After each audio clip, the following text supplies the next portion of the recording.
How to fix Use Secure DNS option grayed out, or this setting is disabled on managed browsers. So first, you will need to open up the registry editor, and you can do that by clicking on the start button and then search for regedit like this, and then click on the first one. And once you confirm, it should open up the registry. And then you will need to navigate to the current directory, which is computer, local machine, software, and then policies. You can type the path here, for example, policies, and then slash or backward slash Google, backward slash Chrome, and press enter.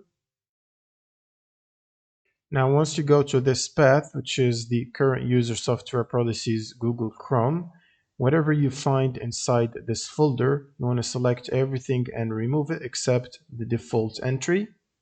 So for example, you might find entries like this with different names. You want to select everything except the first one, the default, and then right click and delete, and then press yes.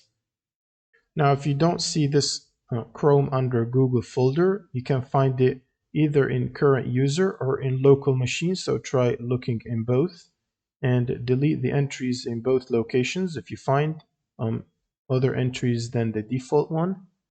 Now, all you need to do after that is close the registry editor and then restart your computer by pressing the restart button. And once your computer is restarted, you want to go to the settings from here, and then you want to go to privacy and security, and then security. And from here, scroll down and you can basically check or uncheck the use secure DNS option, and it should be fixed and no longer grayed out. And that's pretty much it for this video. Subscribe if you find this helpful, and see you in the next one.